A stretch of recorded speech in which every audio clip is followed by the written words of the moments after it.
இது என்ன ப்ராஜெக்ட்னா இது HPS sir human brain simulator sir. இப்போ என்ன நம்ம பிரெயினோட நியூரான் செல்ஸ் வந்து ஒன்று எப்படி கம்யூனிகேஷன் பண்ணனா எலக்ட்ரிக் கரண்ட் தான் கம்யூனிகேஷன் பண்ணும். இது என்னன்னா சின்ன ஸ்பார்க் ஆஃப் எலக்ட்ரிக் ஃபீல்டில் ரிலீஸ் பண்ணும்போது இது வந்து பெரிய மிஷின் இஇஜியை வந்து டிடெக்ட் பண்ணும். ஸோ இப்போ டிஃப்ரெண்ட் சிக்னல்ஸ் எல்லாம் மெடிக்கல் ஃபீல்டில் யூஸ் பண்ணால் நம்மளுக்கு ஏதாவது பிரெயின் டிசீஸ் ப்ராப்ளம்ஸ் ஏதாவது இருக்கான்னு யூஸ் பண்ணுவாங்க. இதில் ஆல்ஃபா பீட்டா டெல்டா கேமா வேவ்ஸ் எல்லாம் யூஸ் ஆகும். ஸோ இப்போ நம்ம ப்ராஜெக்ட் என்ன பண்ணுறோன்னா இது வந்து அடினோ நானோ வச்சு பண்ணியிருக்கோம். இது பெரிய சைஸில் பண்ணால் இப்போது இந்த மெட்டீரியல்ஸ் பண்ணியிருக்கோம். இதோட யூஸஸ் என்னென்னா இப்போ பிறக்கும் அவங்களுக்கு பிரெயின் டியூமர் அது மாதிரி ஏதாவது டிசீஸ் ஏதாவது இருந்ததுன்னா இது வந்து பிறக்குமே அவங்களோட இன்ஸ்டால் ஆகும்.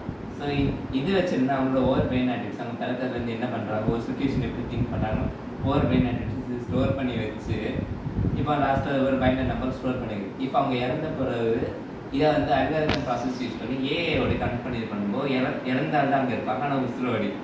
ஸோ இதை வந்து ஒரு யூஸ்ஃபுல் இந்தியா மாதிரி டெவலப்பிங் கண்ட்ரீஸில் இதெல்லாம் ஒரு பெரிய ப்ராப்ளம்ஸாக இருக்குது. இந்த பிரெயின் டியூமர்ஸ் அந்த மாதிரி. ஏன்னா இப்போ பிரெயின் டியூமர் இருந்ததுன்னா மொத்த ஃபேமிலி அவங்களும் பார்க்க போகிறாங்க.